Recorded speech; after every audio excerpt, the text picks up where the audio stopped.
Hi friends, welcome on our Nutrimist mushroom YouTube channel. तो दोस्तों आज का हमारा जो टॉपिक है that is very very interesting, काफ़ी अलग और काफ़ी इंटरेस्टिंग टॉपिक है। आत्मनिर्भर भारत और मशरूम। इसको आप इस तरह से भी ले सकते हैं कि आत्मनिर्भर भारत बनाने में मशरूम का क्या योगदान हो सकता है, और साइमल्टेनियसली ये भी हम जानने की कोशिश करेंगे कि वाई मशरूम फार्मिंग, आज मशरूम फार्मिंग करना क्यों ज़रूरी है। देखो, एक महान साइंटिस्ट शास्त्री ने जिन्होंने एक काफ़ी साल पहले एक बात कही थी, एक कोट है कि change is the price of survival. तो आज दोस्तों हम जिस माहौल में ज़िंदगी जी रहे हैं, एक बहुत बड़ी बदलाव की सिचुएशन है। उस साइंटिस्ट का नाम था Louis Pasteur. He has told that change is the price of survival. आपको बदलना पड़ता है, आप मानो या ना मानो, आप चाहो या ना चाहो, बदलाव आपकी ज़िंदगी का एक बहुत बड़ा हिस्सा है जिसे आपको लेके चलना पड़ता है। आज कोरोना के चलते दुनिया इसी चीज़ को महसूस कर रही है। हम काफ़ी बदलाव से भरे समय में ज़िंदगी जी रहे हैं।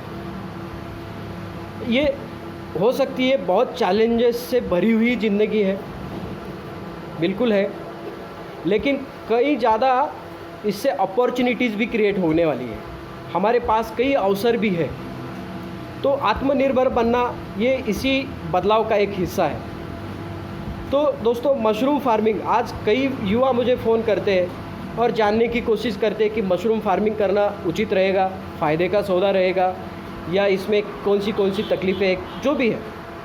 But mushroom farming is a hot topic today, so everybody is willing to know about mushroom farming. सबको जानने की इच्छा हो रही है और ये ज़रूरी भी है। तो इसी को लेके हम आज बात करने वाले हैं। तो आज जैसे कि हमें पता है कि India is a land of agriculture. Our economy, the backbone of our economy is our agriculture system, farming system. चूँकि ये हमने पढ़ा है, हम जानते हैं, तो मशरूम फार्मिंग में सबसे बड़ा हिस्सा इसी सिस्टम से आता है जो हमारा वेस्ट मटेरियल है।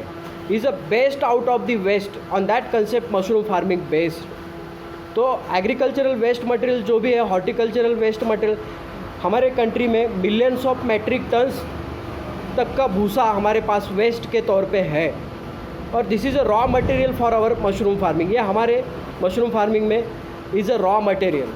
तो ये एक सबसे बड़ा कारण है। कोरोना के चलते जो चीज़ें बदल चुकी है, आज इम्यूनिटी बूस्ट करने की सबसे बड़ी प्रायोरिटी हर किसी के पास है। हर कोई चाहता है कि मेरी इम्यूनिटी अच्छी रहे, मेरा शरीर स्वस्थ रहे और मेरे पास कोरोना कभी ना आए। तो इसके लिए जो भी हम डाइट के इसमें बदलाव लाने ज़रूरी होते हैं वो हम ला रहे हैं। हम न्यूट्रिएंट से भरा फूड ले रहे हैं। तो हम जानते हैं कि ये एक बहुत बड़ा अवसर है, बहुत बड़ा कारण है कि मशरूम फार्मिंग करनी चाहिए। आप सभी जानते हैं मशरूम में सबसे ज़्यादा विटामिन डी की मात्रा है, विटामिन सी सबसे ज़्यादा है, ऑल एसेंशियल अमाइनो एसिड्स है, लाइसिन है, ल्यूसिन है, ट्रिप्टोफैन है, थ्रियोनिन है, एल अर्जिनिन है। इसके अलावा मिनरल्स है, कैल्शियम है, मैग्नीशियम है, आयरन है, विटामिन बी कॉम्प्लेक्स है, B1, B2, B12, B13। तो ये the rich source of nutrient, ये एक सबसे बड़ा कारण है। और इसके अलावा एर्गोस्टेरॉल नाम का एक न्यूट्रिएंट है जो कि एंटीऑक्सीडेंट का काम करता है, जिससे हमारी इम्यूनिटी भी बूस्ट होती है और कार्सिनोजेनिक एलिमेंट हमारे शरीर से बाहर होता है। कम से कम पानी की यूज़ आप करके मशरूम की फार्मिंग का काम कर सकते हो। मिनिमम कैपिटल इज़ रिक्वायर्ड, आपको लागत 10,000 से भी आप काम स्टार्ट कर सकते हो। कम से कम पानी, जो हमारे देश की समस्या अभी बन रही है कि पानी की मात्रा कम, तो कम से कम पानी में हम मशरूम फार्मिंग कर सकते हैं। इज़ अ लेबर डिपेंडेंट, तो इसमें लेबर की बहुत कम रिक्वायरमेंट होती है। कम से कम लेबर में आप मशरूम का काम कर सकते हो, और एक इनकम का बहुत ही अच्छा आय का एक ज़रिया मशरूम फार्मिंग है। तो मैं लोगों से कहना चाहूँ